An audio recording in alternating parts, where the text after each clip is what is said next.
Wow, you have an honest friend. Yes. Oh, yeah. That's beautiful. Because when I'm wrong. I highly recommend you all find an honest friend. Oh, yeah. Don't just stick to the people that tell you what you want to hear. Yeah, you don't need that. You don't need that. It doesn't help you grow. No. So accepting that from other people that I was putting on a pedestal, really. Yeah. So, I mean, that kind of brings us back to comparison, huh? Yeah. Comparison is the thief of all joy. It sure is. Right? Yeah. When realizing, like, I don't need to walk around with a chip on my shoulder. We all probably came from pretty fucked up.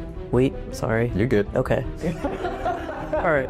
That's a problem that maybe I'm working on, trying to curse less.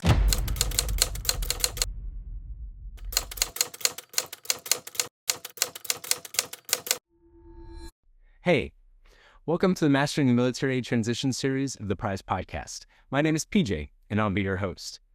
The purpose of this podcast is to share the stories of those who have successfully transitioned out of the military so you can see the tips and tricks necessary to have a successful transition of your own. That way you don't have to stumble across some of the same things that myself and my team at Prize had to struggle with. At Prize, we believe in a world where all enjoy the freedom to grow. That's why we're developing the Prize app. If you'd like to learn more, please check out the prize.vet link in the show notes below. All right. Thank you for coming out. I really appreciate you. Of course. Hello, friends. Welcome to our next episode of the Prize Podcast, Mastering Military Transition. Today, we have Chrystall Jenkins. Chrystall Jenkins served 20 years in the PA Army National Guard and retired as a first sergeant last year. Yeah. So congratulations. Thank you. That's really cool. You were the first sergeant of 252 Quartermaster Company and did 2 deployments to CENTCOM, and now is serving as the Primary Prevention Integrator, not coordinator, of 2nd Infantry Brigade Combat Team. Try saying that 3 times fast. And you also volunteer with Battle Borne. That's correct. So awesome. Thank you for being here. As we've gotten a little bit of feedback, we're now changing these questions up a little bit, and I would love to know what your journey was getting into the military, how you made that decision, and really who you were at that time. Okay. Well, I was a teen mom, Okay. a teen single mom, just looking for opportunity for myself and my daughter for a better life. I wanted to go to college without debt. And I didn't know any other way to do that, but the recruiters were there. So that's where I went. Yeah, and I'm glad I made that decision. It's changed my life for the better. Yeah? Yeah.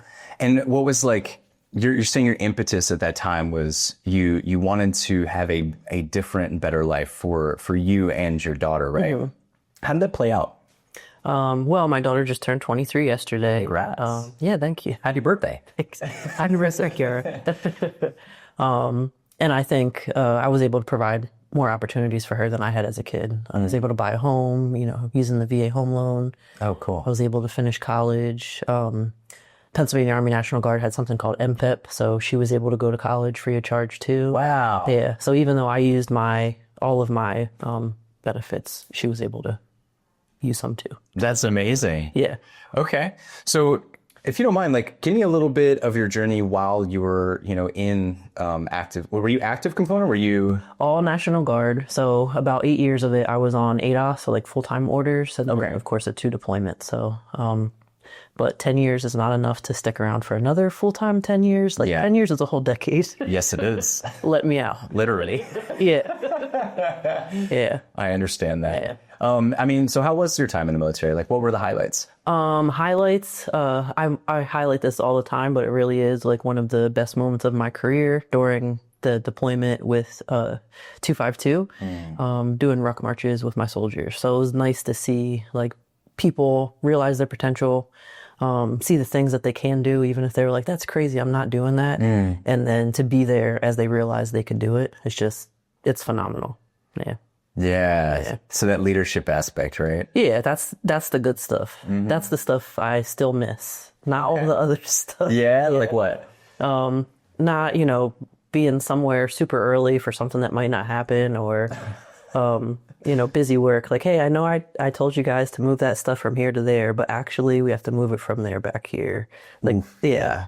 And motivating people to do ridiculous things like that. Like, yes. Yeah. I understand that. This isn't helping any of us, so it's really hard for me. So what was your trajectory like going from, I mean, not being in the military to like first sergeant. I mean, that's a pretty big deal. Yes, but also that took a long time. Sure. So, I think I was at the 16-year mark when I became a master sergeant. And then 17-year mark, I changed my MOS to, pin on the diamond for 252. And I was reluctant to accept those kind of positions for a while because I didn't think I was ready. But I had peers that were like, "You're gonna have to say yes eventually. Like you're ready." And I'm like, "All right." Yeah. Yeah. But it's just like being a parent. There's never gonna be a point where you're like, "Yeah, I'm 100% ready." There's never a good time. Yeah. That's right. Yeah. There's no perfect timeline. Yeah. I totally feel you on that. Yeah. So when was the right time? Like, when did you actually go, oh yeah, this is the right time for me to accept this? So the first time I was offered, I turned it down because I wanted to deploy with the unit that I was with. They were going to Jordan. And then that didn't work out. So it was offered to me again. And I was a little curious. I'm like, how is that available again? But I was like, you know what? I'm not going to turn it down this time. I'll say yes. Mm-hmm. Yeah. Okay. So I'm happy I agreed. Yeah. So backing up a bit, like, I would actually like to, what was your life like before you were in the military? I know you said single mom, but like, what was it like? What was environment like growing up? A bit chaotic, and I'm not saying I'm alone in that. I feel like that's a common factor for a lot of people that were, enlisted at the 18 or 17 to 19-year-old frame.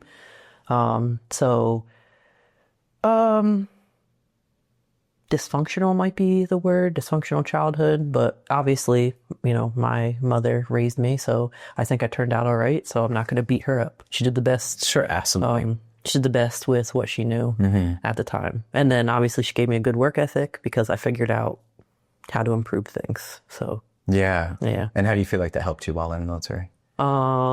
Sometimes it sucks really bad. So being able to power through, like, hey, if I survived, being 14 here, I can survive being E5 in this situation. Wow, okay. Yeah. Wow, that's quite a reframe. Yeah. What brought that reframe about? Like, how did you get there? I think just having those conversations with people and realizing, like, I don't need to walk around with a chip on my shoulder. We all probably came from pretty fucked up. Wait, sorry. You're good. Okay. All right. That's a problem that maybe I'm working on, trying to curse less. Yeah. But yeah, we're not alone in, having baggage. So you got to carry it anyway. That's a common theme. Yeah. Yeah, I hear you. Like, okay, great. You got baggage too. Let's go pick it up. That's right. Yeah, that's completely subjective too, right? Yeah. Like, what's big to someone else may not be big to another person, and vice versa. Yeah. And we don't have to compare it either. Because that's what we get into. Like, okay, well now my suffering is worse than yours. Everybody's suffering. We don't have to measure them. Yeah, and I also find that when we do compare with it too, it a lot of times leads us to not actually dealing with it. Right. Because then it's like, well, I shouldn't be feeling this way. Yeah. And that's not necessarily the right attitude to take. Yeah. It's, hey, you're learning from it, and that's a beautiful thing. Yeah. Okay, so 20 years, I don't want to gloss over this because you've obviously done some things while in there. 20 years, 1 month and 2 days. To 1 month and 2 days. wasn't Who's counting? Yeah. What would you say? You said, like a highlight was a deployment and the CENTCOM. Were there any defining moments while you were in the military that really helped shape you or helped, or mentors, that helped you along in your journey and help you become who you are today? Yeah, I think so. One thing about the National Guard is there's no real, formal mentorship program. So it's all kind of voluntary. So it's not like, okay, well, this is my MOS, so I'm going to have a mentor that's, a grade or two above me. It's all informal, voluntary kind of connections. And there were some cases where there was like active duty leadership groups and you could get a mentor there. Yeah. But when they figured out you're a National Guard, they're like, I don't know what to tell this person. So then you're just ghosted on the other end. Interesting. But I get it because there are a lot of differences. But the people I was talking about before, they're like, eventually you're going to have to say yes. Like, we were E7s together, but I didn't have a combat deployment at that time, and they did. They got all the uniform candy, and I'm like, I'm never going to be on that level. Like, my first deployment was to Egypt. I bet that was cool. It was. It was. I was 22, so yeah, I was having a good time.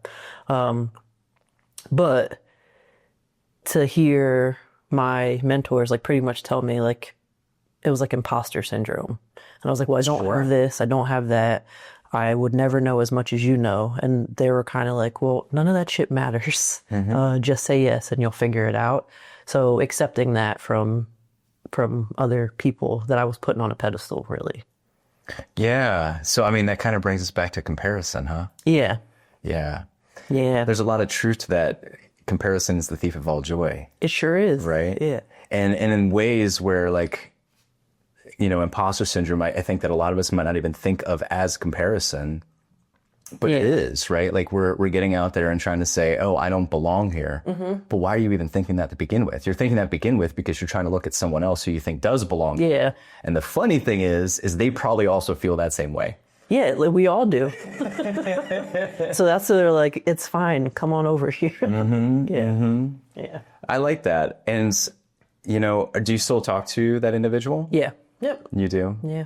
What role do they play in your life now? So still a mentor. If I'm thinking that, hey, this makes a little too much sense, it's fitting into all the things I already believe, or, you know, it falls right into my emotional thoughts, I have to run it by them. And they're like, no, you're a little biased here, or no, you're exactly right. So just like sanity check, maybe. Yeah. Yeah. Wow, you have an honest friend. Yes. Oh, yeah. That's beautiful. Because when I'm wrong.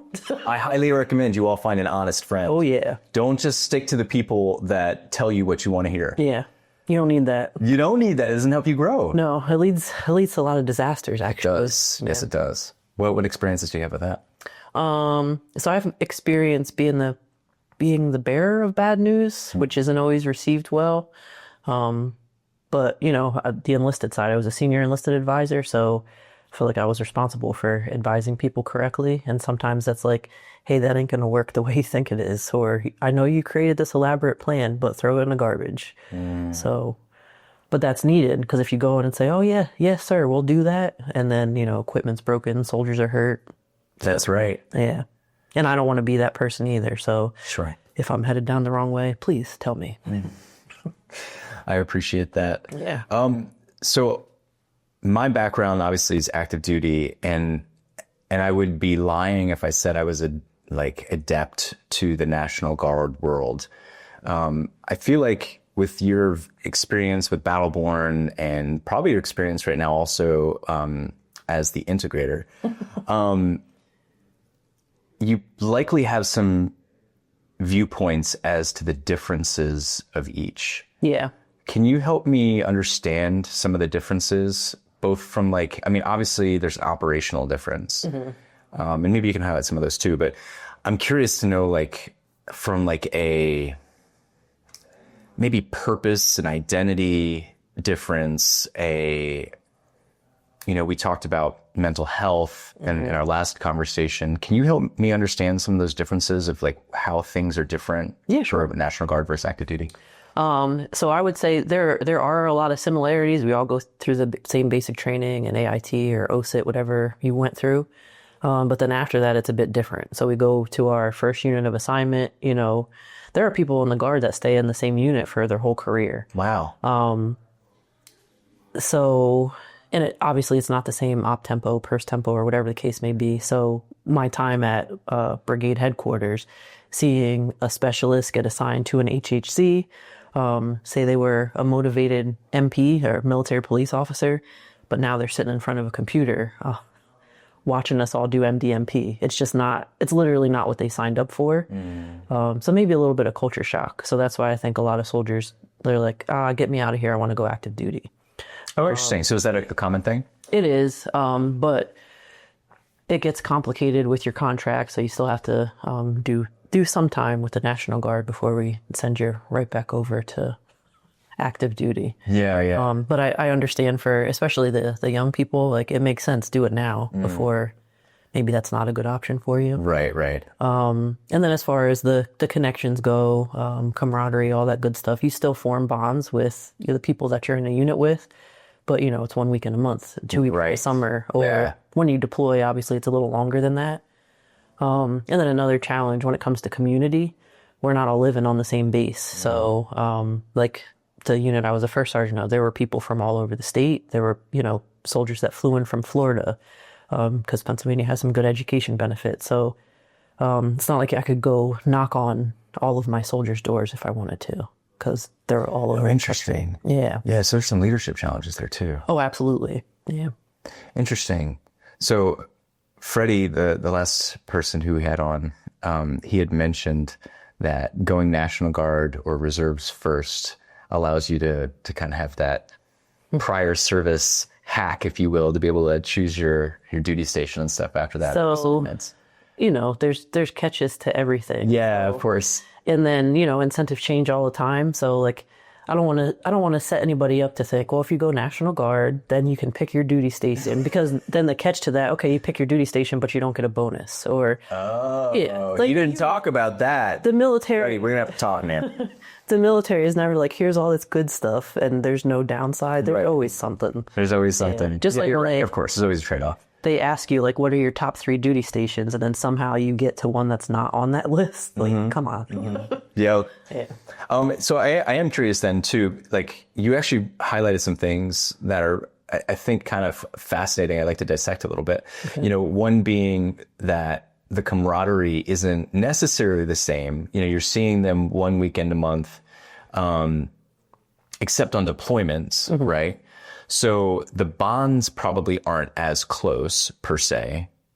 It depends. It depends. Okay. Because I did have, like one of my platoons, the fuel platoon, POL. A lot of them live close to one another. Oh, so cool. like, I would joke sometimes and call them a cult because they were so close. It was like ridiculous. But in reality, it was amazing to see.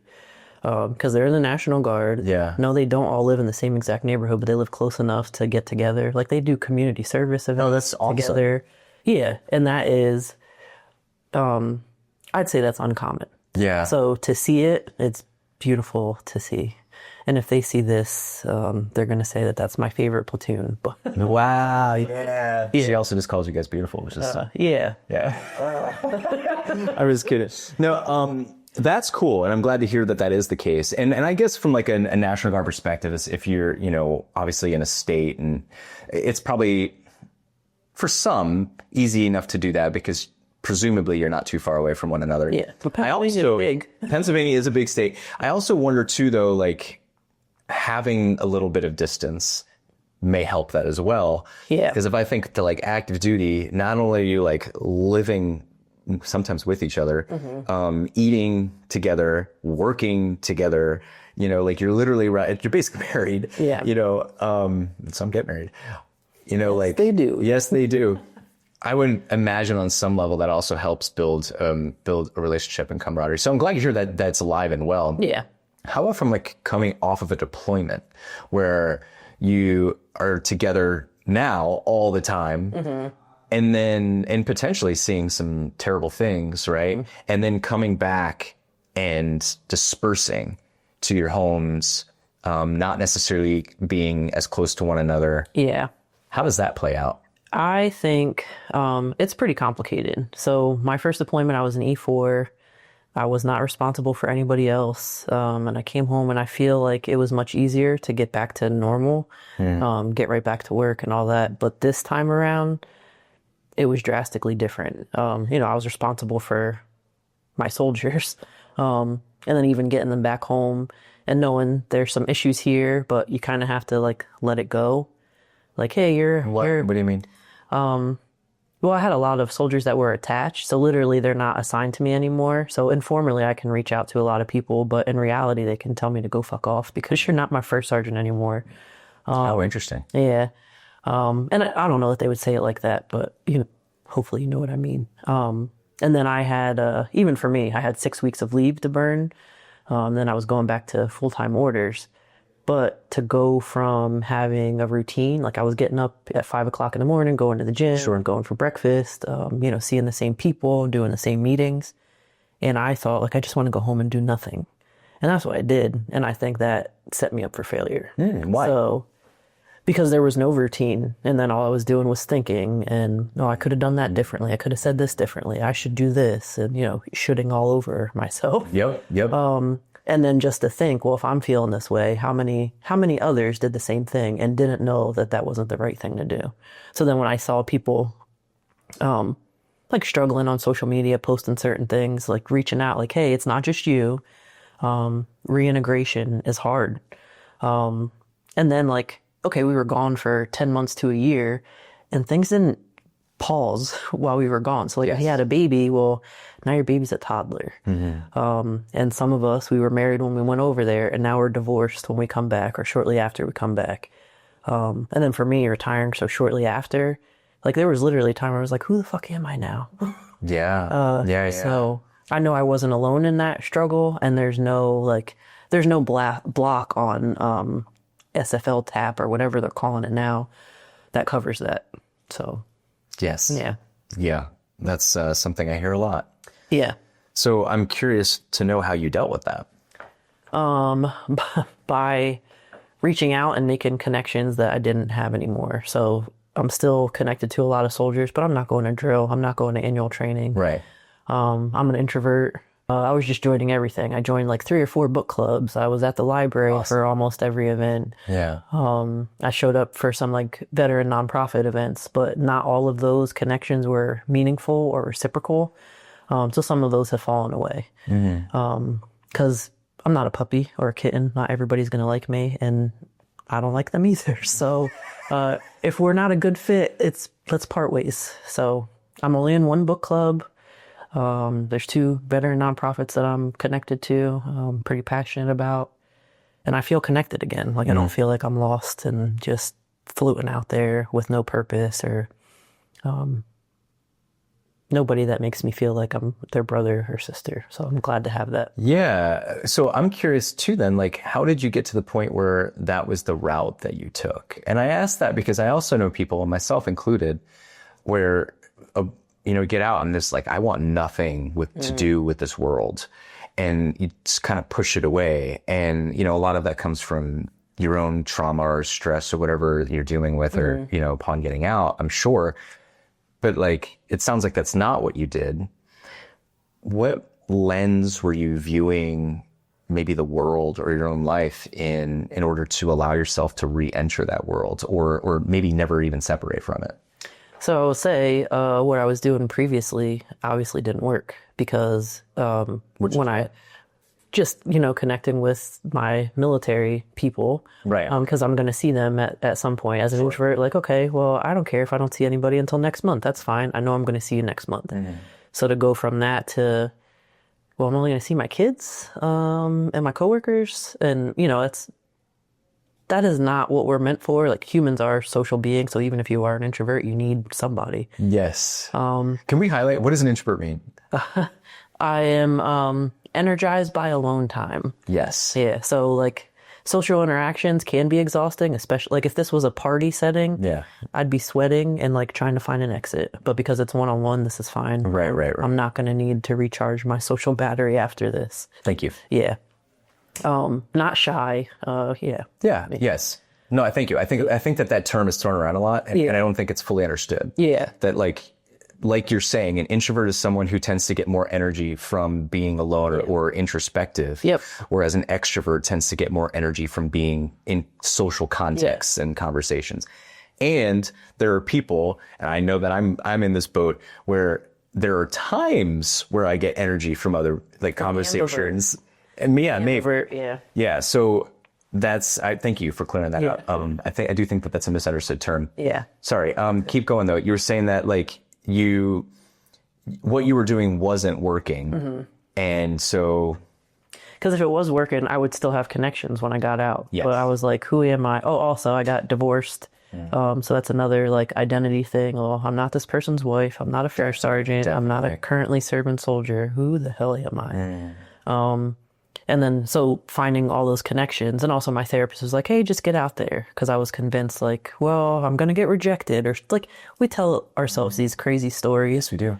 But actually, that's not what happened. So me seeing I'm not a fit here, it I am trying not to curse as much here, right? But if we're at book club, like I should be able to speak freely. Yeah. So I'm not a normal like housewife. My kids are older. I do have colorful language. I don't fit in with the book club with the housewives, and that's okay. Yeah, sure. So why would I stay here and make it awkward for all of us? Like this was nice connection, no hard feelings. I'm out of here.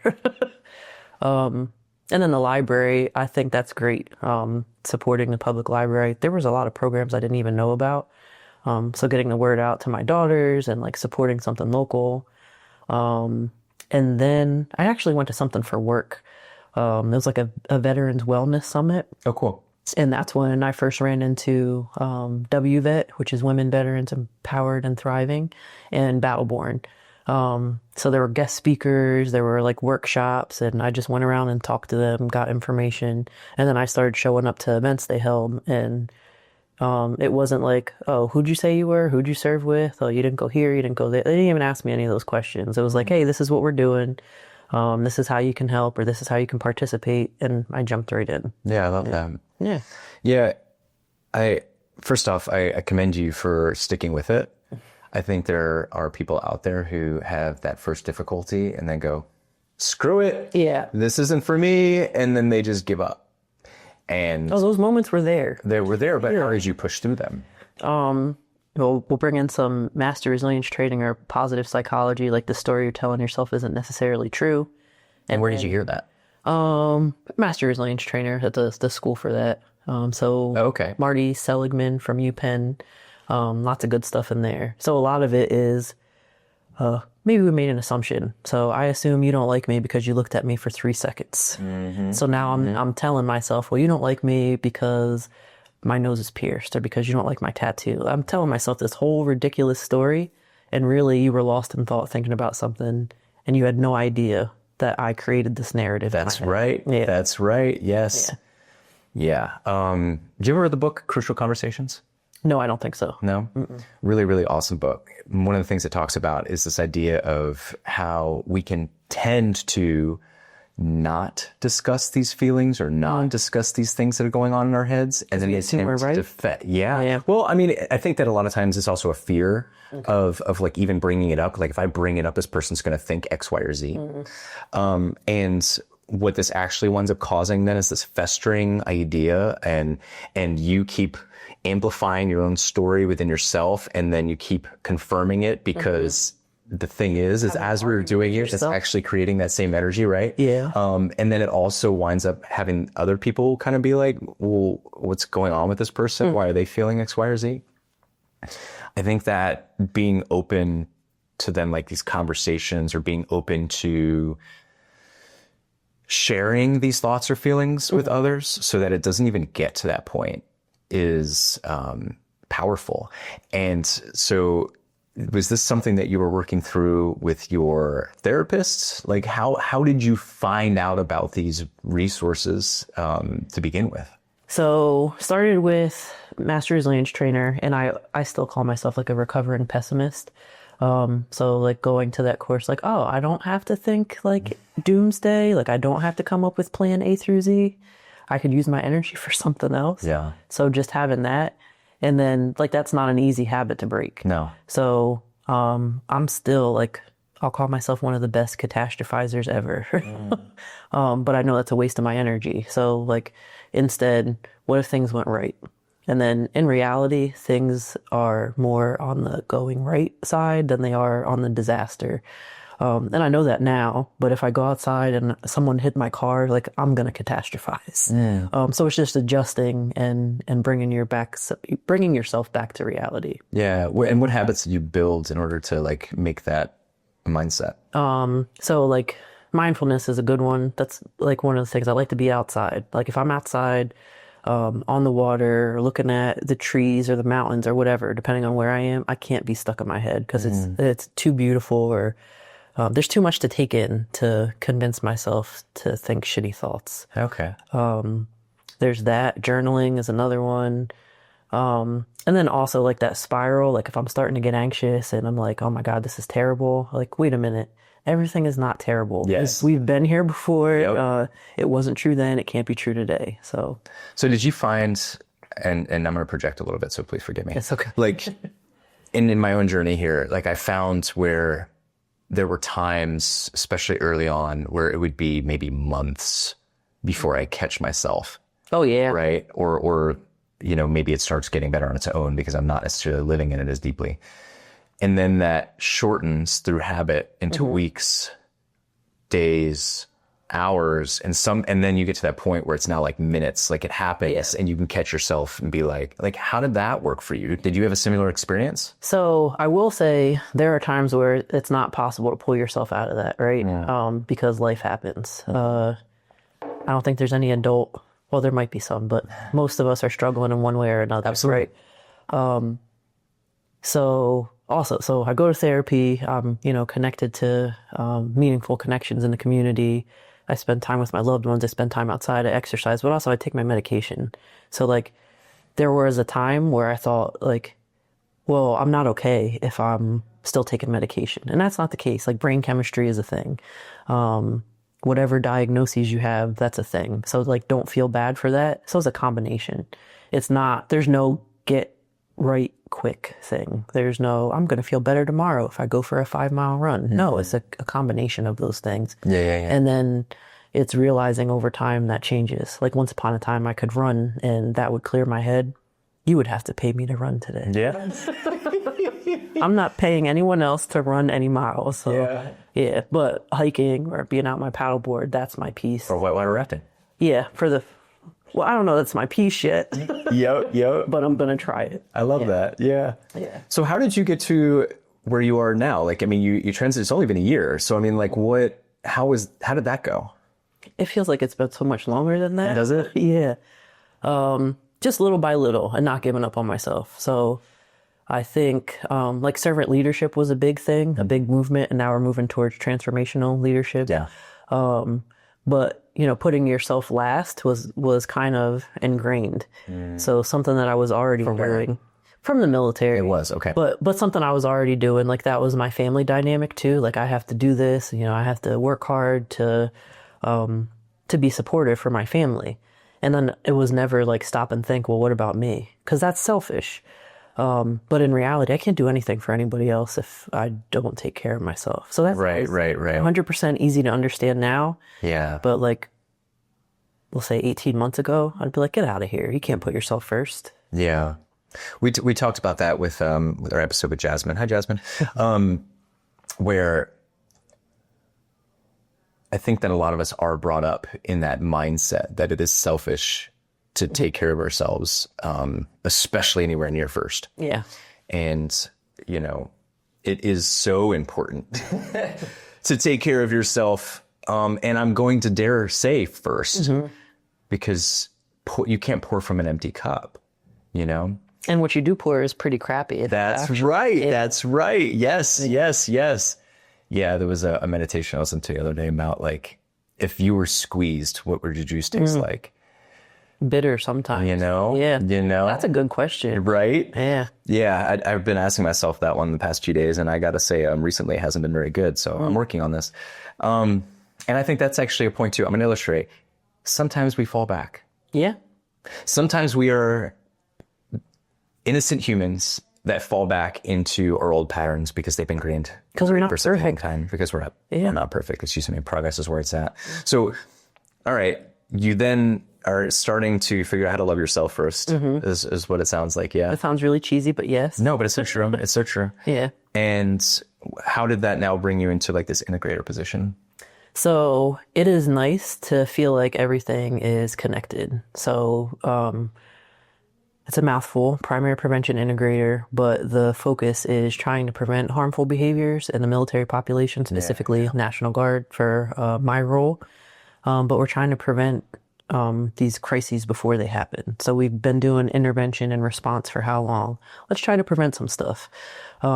So if we get people connected, if we, increase their morale, if we decrease their binge drinking, even, because it's also amazing when people actually admit to that because they feel like they can be honest with how much they're drinking. Yes. Honesty's hard. Yeah. But when you get people away from that and they're actually connected and they're able to talk to their family without problematic anger, then you can prevent things. And even applying all of that stuff to my interactions with my family and my loved ones, like it works.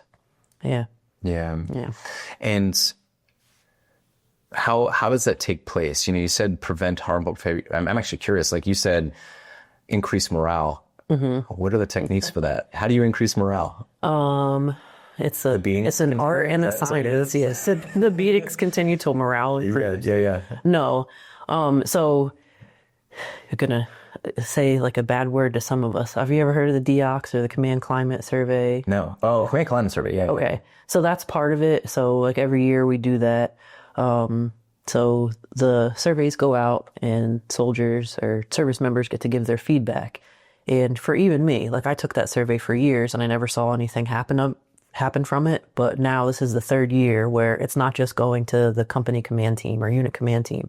It's going up. Like we're even reporting that stuff up to the Department of Defense. Wow. And then each company commander, okay, this is what my soldiers are telling me they're experiencing. Because that's another key thing. Like that survey, the results of it is not a report card for the command team. It's, hey, commander, this is what your soldiers are going through. So if they're saying, I don't feel connected, or, I'm struggling to get to drill, I don't know what my benefits are, I have no idea how to get help with mental health. So now the commander sees that, and instead of guessing, they make a plan based on the feedback that they got from their soldiers, and then everything else they see from talking to soldiers, talking to key leaders. So say if the issue was, and these are crazy numbers, right? But say 90% of the company admitted to binge drinking or drinking to the point of blacking out, and they wouldn't because no one is that honest. No, yeah, I was going to say, the number may not be inaccurate, but the honesty there may be accurate, yeah. But then that commander would go down the route of, okay, well, maybe we need to get, and now I forget what they're called, but they're also under the same umbrella with me, like substance misuse. Get that team out. SACO? We have different programs than active duty, so Okay. and like I am friends with some of them people. They're gonna be mad that I forgot the name of the program. Oh boy. They know what I mean. Yeah. But they come out, it's conversational, it's not death by PowerPoint. Also partnering with like local organizations, even law enforcement. So get the state police come in and say, this is how much a DUI costs. This is the impact it could have on your career. So just knowing that in advance, like, maybe I shouldn't drink and drive. And I know some of that sounds ridiculous and I exaggerated some numbers, but that's the point. The commanders are doing something relevant based on what their soldiers are going through and not just winging it. Well, I'm going to have an obstacle course because my soldiers seem angry. Like that doesn't make any sense. No, it doesn't. It doesn't. Yeah. And okay, so how effective have you found that? So we're still new. So this will be a third year. We're getting. Is the whole program new? Yeah. Oh, it is. Okay. Yeah. And is that only a Pennsylvania national guard thing? So DoD wide. Cool. They're on active duty bases, National Guard, reserves, or we're everywhere. So we're figuring out what works. So if what we were doing didn't work, we're trial and error. That's cool. And where do you think that came from? Like all of a sudden now that there's this mentality, because let me tell you, my experience with the Command Climate Survey was that generally we filled it out. And I remember one very specifically that I'm not going to dive too deep into, but basically the leader, once he got it, basically said, oh, there's no problem here. Oh, no, you can't. So you can't say that. So Right, it's not just going to that commander's eyes. So for that entire brigade, I see all of the surveys. And then, my boss sees that and it goes up higher. So if there were some problematic stuff in there, like, mental health is another one. So there's a lot of concern about mental health. I don't know how to get mental health for myself or my family. You can't ignore that. Yes. And then to go from, I know the numbers are different, but whether it was 22 veterans a day or we're down to 19, it depends. Now, but Yeah. That's still a significant amount of people to lose. So 6,000 plus a year. Right. Let's not act like that's small numbers. Those are people in your formation. So you have to do something about it. So you can't sweep it under the rug and say, hey, no, this ain't a problem here. Drive on. It's a problem and you have to come up with a plan to address it. But we're not here to tell you how to fix it. It's your unit. So the commander and first sergeant come up with a plan to get their people back on track. Okay, good. Yeah. And what do you, like, how often do you see them actually following through? So, there's always constraints, right? We're always being asked to do more with less. Yes. Yeah. So a lot of it is fitting things into an existing training schedule because we're not getting a whole lot of money to send people to schools or to like bonding events or anything like that, but also seeing everything connected for me. So, okay, well, this nonprofit does these kind of events. Oh, well, they're focused on veterans. Well, have you ever heard about the 15,000 National Guardsmen that are in Pennsylvania? And now we're bringing them in. So I was able to do Operation Row and Go with Battle Borne. What's that? So it was open to veterans or, anybody really. But come out to Lake Nakamixon. We rucked for about 3 miles through Nakamixon State Park. Yeah. And then after we were done with that, we got on paddle boards or kayaks, depending on your range of motion. And we were on the water for about 90 minutes. And it was amazing. That's awesome. Yeah, kind of like mandatory fun, but not because we went there voluntarily. Volunteer mandatory fun. Yeah. But stuff like that. I'm just kidding. So that's cool, actually. That's really cool. Yeah. I don't remember ever doing that like in my unit. I did that once when I was a platoon sergeant, and some of the soldiers were not happy. Like, what do you mean I have to like canoe across this lake? But for some of us, that's great, and that's how I connect with other people. Like there was an older veteran there. I think he was a Vietnam vet, but he was teaching other people how to use the kayak and kayak paddle. Like to just see that joy on his face, and then also to see my joy because I thought it was just going to be maybe me and Chris showing up. But yeah. 14 veterans and families connected. So, and that's beautiful. Yeah, that's great. Yeah. So what do you find like personally to be, and I know you said it's new, but like in your experience, maybe in your own purview, like what have you found to be the most effective in helping someone maybe overcome maybe these stories that they have going on in their head or trauma? Like what have you found to be most effective? Well, listening is one. Listening just to listen, because I know I'm a problem solver, but I've learned over the years, especially with my daughters, to just listen, because sometimes they do not want you to help solve. You ever seen that nail on the head? Yes, I watch that often because once again, I'm used to solving a problem. Like, okay, here's the solution. Yeah. That's not what they're asking for. And then because you mentioned trauma, like, don't turn it into a comparison. Trauma is trauma. It doesn't have to have a capital T, a lowercase t. That's stuff you went through. And also, it doesn't have to have occurred in the military. So that's right, yes. I think we talked about it before. Depending on where you grew up, like, you might have seen someone die right in front of you in your neighborhood, or you might have been witness to an abusive relationship between your parents. Like, that also causes CPTSD. And ACEs or adverse childhood experiences are a thing. That's right. But for a lot of us, we're recruited too early before we get into therapy and have the words or coping mechanisms to get through that. So our head on a swivel because we're anxious because our parents were always yelling or it's all connected, but just letting somebody know trauma is trauma. We're not here to compare. I don't care what patch you have on your right side or even if you got out because you had a training injury during basic training, you're still a human being. Definitely. Your story is valuable and there's somebody to listen. Yeah. So I hear you. I mean, like the listening thing, and listening, I think for a lot of people is very challenging. And that's a whole nother conversation that we can maybe have some other day. Yeah. But like, I think it's really important, and this is why I was curious about, like, from a National Guard perspective, when you come back from a deployment and it's just kind of poof. And I mean, I see that in active duty too, but it's like we come back together at some point and then it's, only a week or two later. I think that probably is less common for the National Guard. Yeah, we get like 90 days off. Yeah, and that's wild, right? Yeah. Because then you're taking everything that you have back to your family and all pre-existing things that you've had there, or back to your day job that, again, maybe they can't relate in any way, shape, or form. With your position, and I know that you're doing a lot of like presentations, a lot of trying to bring people in. You said that you're limited in time. You probably also can't listen to everyone as they come back either. So is there something that's being put in place right now to help bridge that gap, especially in these times where, again, it's like I just went and maybe even saw something very traumatic, and I came back and all of a sudden I'm here for a weekend. So one great thing this time around that wasn't there for my first deployment was GRIT. It was called Getting Ready in Theater.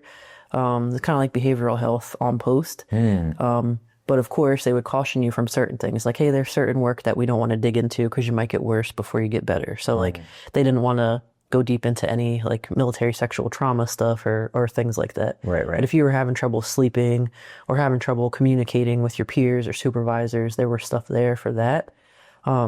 So encouraging people to go to that instead of, coming to the first sergeant's office and I'll be your therapist, because I'm not. It's not the first sergeant anymore. No, right. And then that disconnect, okay, now we're all back and we're going to our normal lives. I literally can't talk to 200 people. Yes, exactly. I can't be your senator. Yeah. It would exhaust me. And so how do you scale that?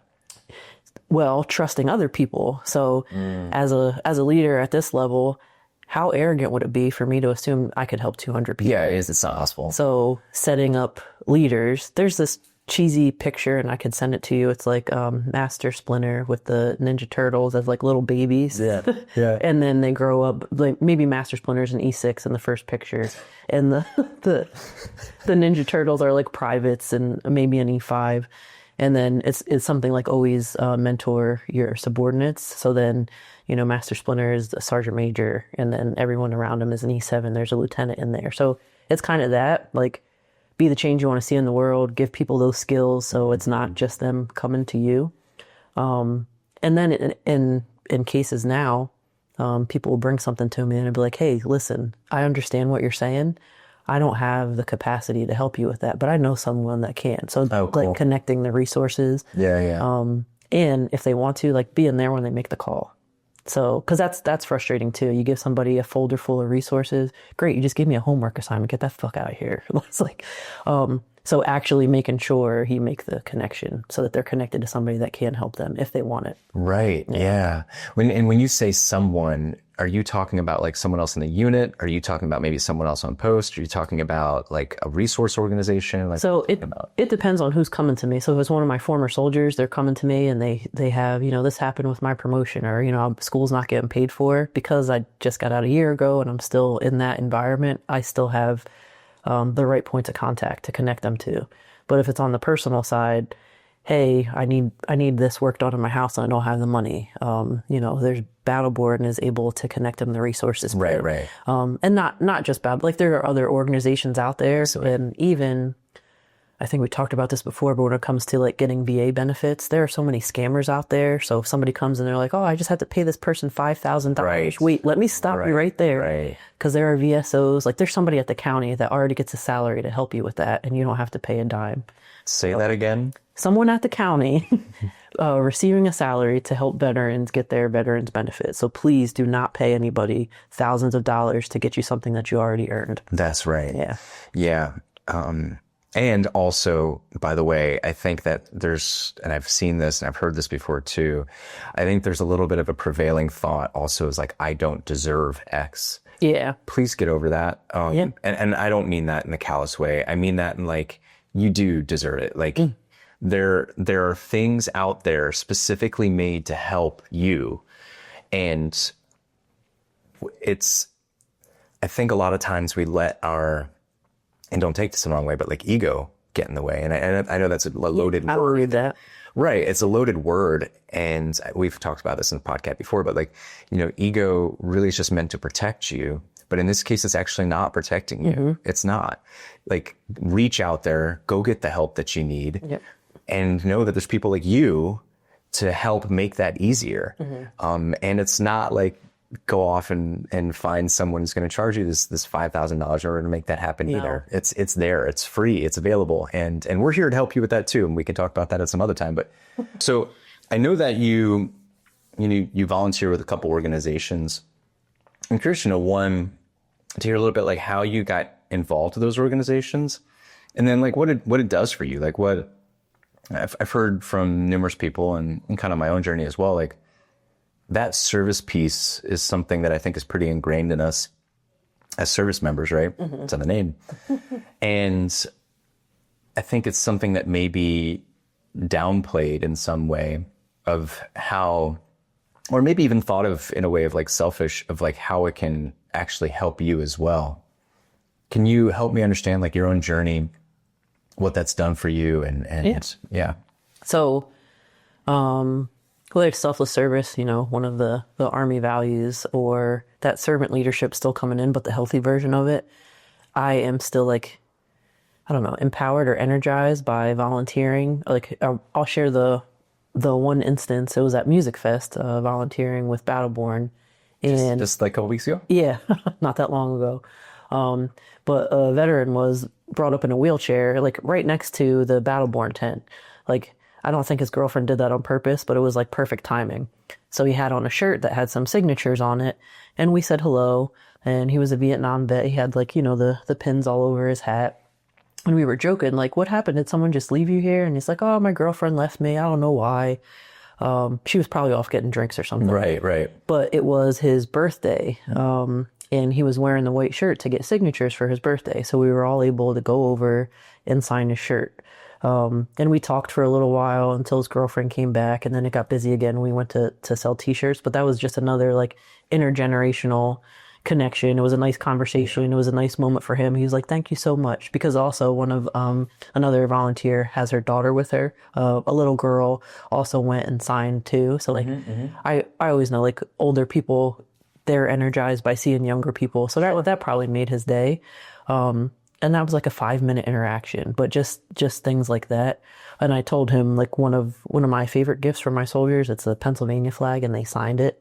So there's signatures all over it. So I asked him if he thought about doing that for his next birthday. Oh, cool. Yeah, just interactions like that are what make it all worth it. Definitely. Yeah. I totally hear you on that one. Wait, has there been a moment where you've been volunteering towards like real, like that's impactful, right? But I mean like one that like really stands out, like that was a really impactful type interaction, or maybe you made like a really big impact on their life, or they came back later and said something. Have you had anything like that? So not with volunteering, I'll say with like leadership experience. Sometimes my soldiers will bring something back to me like, oh my God, you were listening? Yeah. People notice that, don't they? Like, oh shit. But just hearing someone say like, you know, you taught me this and I really used it and it made all the difference. I'm like, I taught you that? Okay, I guess I did. But like your work isn't going unnoticed. It's for a reason. Those long nights, long days, headaches, there's a benefit for somebody on the other side. And you don't always get to see that. So I also don't want to say like, oh, just do stuff to see the results, because some of those results I may never see. And that's not the important part. And that's not the point, right? Yeah. Yes. Yeah. Do you follow Stoic philosophy at all? Yeah. Yeah. I love how, you know, Marcus Aurelius will talk about like, just do the right thing. I had a mentor actually. That's simple. It is. It's so simple and almost insulting, but it's so true. I had a mentor earlier on when I first got to Meta as a software engineer. I remember him saying, like, giving me advice of just like, at any time, if you don't know what to do, just do the right thing. Yep. And like I laughed, right? Because I was like, oh yeah, duh. I think a lot of us think, oh yeah, duh. Yeah. But the thing is, a lot of us don't do it. Yeah. Right? It's like, I think maybe it's ego, I don't know, but like it's this, you know, at any given time when we're presented with a situation, if you can live in accordance with your value, if you can be clear on your values, but live in accordance with your values and congruent to that, of doing the right thing, it's not about getting the recognition on the backside. It's not about seeing them come back and saying like, hey, here's the difference you made in your life. But the funny thing is, the more you do the right thing, the more that happens. And you can sleep at night just fine. And you can sleep at night. Yeah. I want to share something kind of related, but it's parenting. Because I feel like parenting and leadership and service are pretty connected. They are. But my younger brother, also at Music Fest, I got to witness him with my niece, and hilarious to see him wrapped around her finger, but also like it brought me and my oldest daughter so much joy to just see him being a present, emotionally mature parent. So she was having a temper tantrum, And he picked her up and had her on her lap and said, I'm going to let you have your moment. You're having, big feelings right now, but when you're done, we're going to talk about this. And he gave her a hug. And I was like, what? So the next day I called and I was like, that was amazing. How did you know to do that? And he's like, I was just doing what I needed as a kid. And for me, that was like an eye-opening moment because that's not what I got when I was a kid. But I was providing what I thought was right. I knew what I got isn't what I wanted to provide, but I went in the other direction. So for my brother to say that, and I'm like, oh my God, why didn't I think of that? Like, why didn't I even look at that option? So once again, like, just do the right thing. Why didn't I think about what I needed? Yeah. Oh, because I never thought about that. But how beautiful of a moment is now he taught you something. Yeah, I was like, oh my God. Yeah. It's funny. I went to a concert the other night and I was talking to a police officer because, so I have a Tesla and the doors don't open if your phone isn't on. Yeah, my phone died because I was filming the concert and I went out to the car with my buddy and I was like, oh, can't get into my car now. That's fine. My God. And so anyway, I learned and I put the card in my wallet. So I learned. Anyway, we went up to the police officer to see if we can charge the phone. And she was telling us about how she was working an overtime shift because she had basically a contractor take advantage of her. Someone who came in because her house, she had a leak in her roof. And the contract came in, like cut out whatever the thing was in the roof, and then basically like left her with this really half-assed like job, and then on top of that it was still leaking, and then he just like pieced out. And it was like, literally made it worse. Yeah, literally made it worse. It was like 10, 20 grand, and she was telling me how this was really challenging, and then she was telling me about how she had a situation with a friend who had just lost, I can't remember if it was like their child, someone died and like it was that situation that then grounded her of like, we did talk about comparison being the thief of all joy, and we did talk about comparing trauma. I think that if you can, instead of compare from a sense of, maybe I shouldn't, I don't know if I'm negating myself now, but I think gratefulness is more. There you go. Like instead of comparing, hey, or maybe finding the beauty in something. Yeah. And then we kind of turned it around to like, well, actually, if you wouldn't be working overtime right now, you wouldn't have saved my life. Oh, yeah. You know what I mean? I'd be stuck out here in this parking lot. So thank you, actually, for giving me this gift. Yeah. In that situation. Thank this contractor for getting me this gift. It was funny because in the time being, we were actually laughing about it, right? We're like, hey, actually, this is kind of beautiful. I think that reframing in those situations, and it's not going to happen immediately. And we talked about this with Joe last week. It's not going to happen immediately. But if you could shorten that loop to be able to take something that's potentially sour and find the little wins and find the little good things in it, oh my God, you're unstoppable. You're unstoppable. Right now in my life, I will say I might be working harder than I've ever worked before. Because, post-retirement, post-divorce, this economy, I still have children. Sure. But also it's really like, this is the easiest it's been for me to laugh and smile and like find joy in the little things. So wonderful. I wouldn't trade it. And I know you do like attempted quotes. Yeah, quotes. And yes, quotes attempted to be quoted. I think is what it says. Yeah. But now I forgot what I was going to say. No, tell me your quote. Oh no, it's gone. You were saying that you're working harder than you ever have. It's easier now for you to smile and laugh than it ever has been.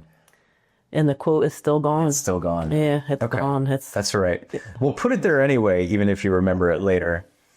Hey, I don't have a whole lot else. Is there anything else that you'd like to share with this audience from like a point of, let's say, someone is going through a transition or a tough time right now, whether it be for them, for their family, loved ones, or anything? Do you have anything you'd like to share? Something that's useful? There's always somebody out there. And I'll share one thing that came from an officer when I was serving, and it made me so mad when I heard it. But I was coming with a bunch of problems that I didn't have a solution for. And he stopped me and said, there are no new problems. And I was pissed because I thought he was like dismissing everything, but that wasn't the point. there are no new problems. You might have a different combination, but there's somebody that has a solution for one of the problems in your pile. You just have to ask. And like me looking at you, I don't know what your problem is, but if you were like, hey, I need help with my Tesla. Well, I might not know, but I could connect you to somebody that does. That's right. That's Yeah. right. Yeah. So, not being so arrogant to think you're the only one that went through this problem, and also not being so arrogant to think that you can figure it out on your own. That's right. Not a mental health professional. Like, I can't figure it out, but I know somebody that can. Yeah. Actually, that's one of the reasons why I love Stoic philosophy. Yeah. Is because it's so approachable. But when you look at it, like that was 2,000 years ago. And they went through the same things that we're going through now. No new problems. No new problems. I like that a lot. Yeah. Thank you for that. Yeah. If people want to get a hold of you, how can they do that? So you can get a hold of me on LinkedIn, Chrystall Jenkins, on Instagram and TikTok. I don't really post on TikTok, but it's Chrystall Creates. Okay, And then nice. I have something I'm working on, createtheconnections.com, but it's still being built. That's under wraps, huh? Yeah. We'll drop that in the show notes and everything here. Hey, thank you all for stopping by. I really appreciate it. As always, I invite you to please like and subscribe. Please check out also the website we have in below. It's prize.vet. We do have something that we're working on that I hope you all will be happy to be a part of, or I invite you to be a part of. If you have any feedback for us, please let us know. Drop it in the comments below. If there are questions you want to see us asking, if there's people that you'd like to see us have on, or themes that you'd like to see us work on, I invite you to drop any and all of that below. But until next time, thank you so much. Thank you.